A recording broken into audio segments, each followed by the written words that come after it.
Eu preparei um vídeo para vocês um pouco diferente, onde eu tento traçar um paralelo entre as falas do Campelo no início da sua gestão em 2018 e as de Jorge Salgado e sua equipe. E eu gostaria que vocês analisassem, com muito critério, a semelhança nas falas, tanto da gestão Campelo quanto da gestão de Jorge Salgado. O sistema de austeridade, as falas de austeridade, reestruturação, redução de despesas, é tão impressionante que eu procurei fazer deste vídeo esse paralelo.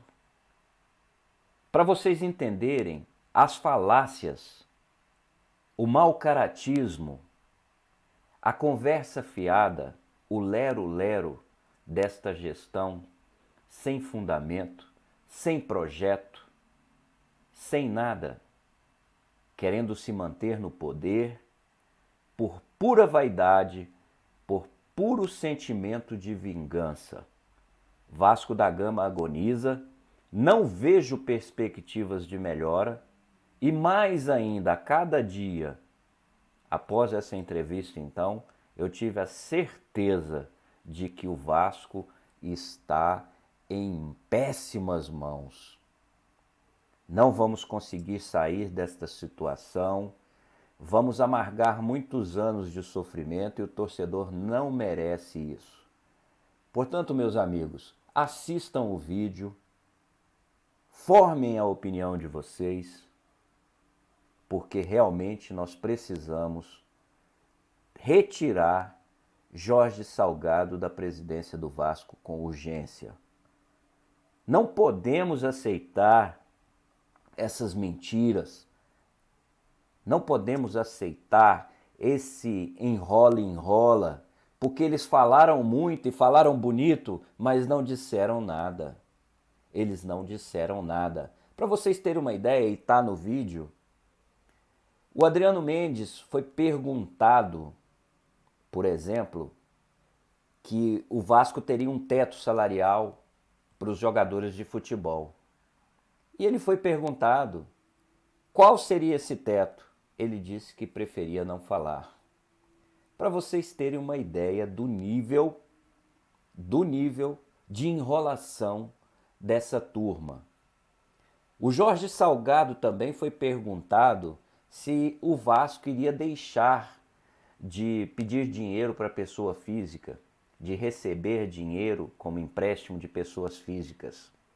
Ele já tinha dito naquela live fatídica que o Vasco não ia mais pedir dinheiro, até que se descobriu que o dinheiro que ele tinha conseguido, tanto para trazer o Benítez como para pagar 2 folhas salariais, tinha vindo do empresário Carlos Leite. E você sabe o que ele respondeu quando ele foi perguntado? Ele disse assim que com o passar do tempo, ele esperava que o Vasco pudesse deixar destas práticas. Adriano Mendes começou falando que o Vasco precisava ser refundado. Ora, meus amigos, quem é Adriano Mendes? Não é o VP de controladoria de Alexandre Campelo? Ele saiu no início de 2020. Ele estava com o Campelo desde 2018. E o Vasco aumentou sua dívida. E com esse mesmo discurso que ele fala agora, que ele faz agora, ele fazia naquela época. E aí ele vem imputar a culpa em Alexandre Campelo de não ter dado certo o seu sistema de austeridade, o seu sistema de reestruturação. Ora, meus amigos, só trouxa para acreditar numa palavra dessa, numa conversa fiada dessas. E ele vem com propriedade dizendo que tem que fazer isso, tem que fazer aquilo. Ele já teve 2 anos com Alexandre Campelo, completos 2 anos com Alexandre Campelo, para fazer essa reestruturação e aumentou a dívida. Ele foi contra a vinda de Germancano. Ele foi contra. E aí vocês vão dar crédito para Adriano Mendes com a mesma conversa? É mais do mesmo. Não temos a menor possibilidade de mudar este caminho tenebroso que o Vasco está seguindo. Então eu gostaria que vocês analisassem o vídeo com calma, tá bom? E espero que vocês gostem. Tivemos um baque aí de indo para a segunda divisão, vamos ter uma perda de receita também considerável, e o clube está pronto para começar um período de reestruturação. Vai ser um período de muito trabalho, muita luta. Nós vamos ter que combater o desperdício, nós vamos ter que fazer um ajuste muito grande do ponto de vista financeiro em todas as áreas. Estou falando de funcionários, estou falando de atletas, estou falando de contratos, fornecedores, etc., para podermos nos ajustar a um novo orçamento de 2021. Nós já estamos adequando o nosso novo orçamento, perda de 100 milhões de receita, olhando para o endividamento, cresceu 100 milhões, então você tem 200 milhões aí contra. Os primeiros meses vão ser os mais difíceis, porque vão ser os meses em que a gente vai estar fazendo o ajuste, até chegar nos objetivos de orçamento para 2021. Em linhas gerais, a gente vai, como eu falei, a gente vai passar por um processo intenso de derrubar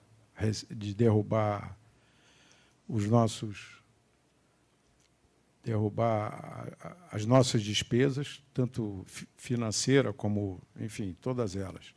E trabalhar também muito para aumentar a nossa receita.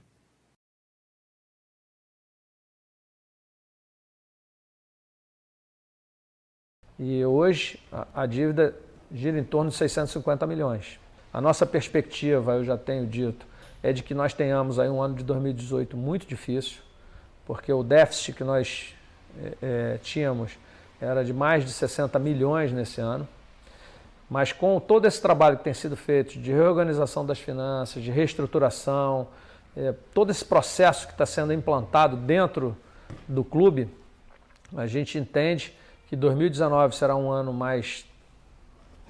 menos difícil e que em 2020 o Vasco já começa a ter sobras, né? Obviamente, ainda com um passivo grande, mas melhor organizado, melhor equacionado, já com pagamento de longo prazo. Nós temos trabalhado muito com o comitê de reestruturação da dívida, onde a gente negocia essas dívidas, identificamos todos os credores do Vasco, ou a absoluta maioria desses credores. Eles estão sendo chamados e nós estamos negociando para pagar dentro desse fluxo de caixa, com um cronograma que é possível ser feito o pagamento, e a gente entende que em 2020 a gente consegue entregar um Vasco reestruturado do ponto de vista da gestão, reestruturado financeiramente, com novos processos, com nova governança, capaz de crescer a partir daí. É impressionante. Vocês notaram que o Salgado se enrolou todo para falar na redução de custos. Ficou procurando palavras para poder dizer que ele vai, em outras palavras, demitir funcionários, reduzir salário de jogadores, que ele vai fazer uma reforma de arroxo. Vocês viram aí. E também notaram a mesma estratégia do Alexandre Campelo em 2018, a mesma fala. E vocês viram no que deu. Será que essa reestruturação realmente ela estava sendo feita? Como é que você monta um time de futebol medíocre, com salários baixos, como nós vimos, com jogadores medianos, de médio para baixo, dizendo que em prol de uma redução salarial, de um arroxo, iria se reduzir a dívida e aumentou 100 milhões. Será que realmente eles estavam fazendo este arroxo? Eles estavam fazendo essa redução da dívida? Para onde é que foi este dinheiro que a dívida fez foi aumentar? O presidente do Vasco diz que dívida aumentou 100 milhões em 2020. Hoje o nosso clube está muito fragilizado financeiramente. Para você ter uma ideia, acabei de ter números de balanço no final da tarde. E a gente saiu de uma dívida no final do ano passado, 2019, de 610 para 720 milhões esse ano. É um déficit de mais ou menos 100 milhões num ano. Então você vê o grau de dificuldade que eu vou ter pela frente. Vou ter que primeiro arrumar a casa e, ao mesmo tempo, tentar entregar um time melhor para esse torcedor apaixonado do Vasco, que não o abandona nunca. Fecha aspas, completou. É hora de levantar a cabeça e refundar esse clube. Primeiro, como o Jorge citou, a questão de redução de custos, isso não é uma opção. Não entendo isso como uma opção. Você não pede 100 milhões de receita e simplesmente segue a vida como ela está. Nós já precisávamos reduzir, a gente já precisava melhorar. E quando eu digo a redução de custo, evidentemente que é uma conta financeira, mas eu deixo a vocês também uma mensagem, tem que tratar o dinheiro do Vasco como trato o meu, como trato de vocês, como trato de qualquer um. Tinha desperdício. Então vai ser um combate ao desperdício, uma adequação à receita desses meses que virão. Porque daqui para 6 meses o que vai ocorrer é uma luta dura para readequar esse clube à estrutura que ele tem que ter no momento. Teremos o 21 muito difícil, bem difícil, mas na dificuldade que a gente reflete e melhora, né? A gente tem que olhar o passado, sim, a gente tem que olhar o passado, mas para aprender com nossos erros e mudar o futuro. Na gestão Campelo, quem era o VP de controladoria era o Adriano Mendes. O Adriano Mendes era o guru do Campelo. Toda aquela reestruturação que Campelo disse que estava fazendo, era o Adriano Mendes que estava fazendo. Ele permaneceu até o final de janeiro de 2020. E segundo jornais e o próprio Salgado, a dívida do Vasco cresceu 100 milhões nesse período, passando para 720 milhões. Como pode um VP de finanças que, com discurso de reestruturação, redução de despesas, inclusive no departamento de futebol, vir falar em refundar o clube? E mais, ser o VP de finanças do Salgado. Como pode? O Vasco se agiganta no momento de dificuldade. É nesse momento que nós vamos precisar de todos os vascaínos. O Vasco novamente vai bater a casa dos seus donos, os seus sócios e os seus torcedores para pedir apoio e ajuda. E essa ajuda vai poder ser dada de várias maneiras. Seja da manutenção do seu título de sócio-torcedor do nosso clube, seja comprando o pay-per-view do Campeonato Carioca na Vasco TV agora, e seja investindo recursos financeiros nos títulos que o Vasco da Gama vai lançar, ou ajudando de qualquer outra maneira. Pedir a ajuda financeira para o torcedor.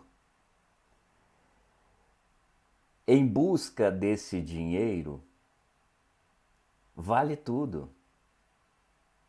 A cara de pau é tão grande e que ainda ele diz o seguinte, não, porque o torcedor do Vasco sempre ajudou e ele vai estar do nosso lado. Ele só está esquecendo de um detalhe. O Vasco da Gama, o torcedor foi vítima de um golpe, de uma fraude, porque o torcedor ele votou em Levenciano. O torcedor ajudou demais o Alexandre Campelo, colocando mais de 180 mil sócios no clube, pagando mensalidade. E qual foi a contrapartida? A contrapartida foi um golpe. E agora o torcedor está saindo do sócio-torcedor, do programa de sócio-torcedor, e Carlos Osório vem na maior cara de pau dizendo que vai pedir dinheiro para o torcedor vascaíno.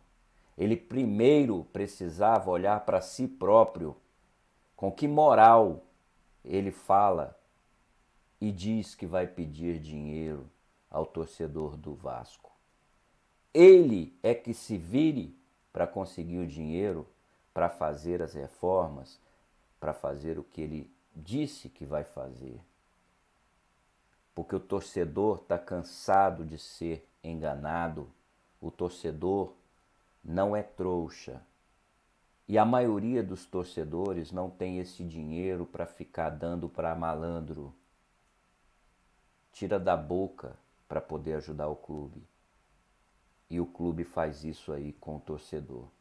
Em relação à contribuição de pessoas físicas para tentar amenizar o sofrimento do caixa do Vasco em algumas situações, a gente acha que no decorrer desse processo aí de gestão, a gente acaba com esse tipo de ação. Eu acho que a gente ainda vai, como a gente ainda está amadurecendo, sinceramente eu não gostaria de dar esse número agora, até porque é um número que pode mudar dado o próprio cenário que está sendo colocado. Acho que esse movimento aí, essas campanhas de não torcedor, acho isso são campanhas de não vascaínos.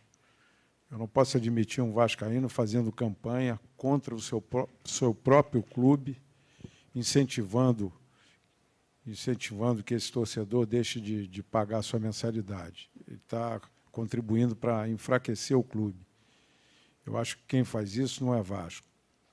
Vocês entenderam agora a situação que o Vasco se encontra? É inadmissível que a gente ainda continue a aceitar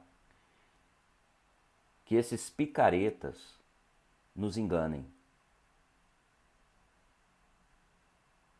O Jorge Salgado, ele não tem o dom da eloquência. Já os seus pares, sim, esses têm. Esses aí são daqueles vendedores que vendem até a mãe. Entendeu? Vende qualquer coisa. Enganam as pessoas com facilidade, com falácias, com mentiras. Mas nós estamos atentos e nós acreditamos que vamos conseguir derrubar esses golpistas.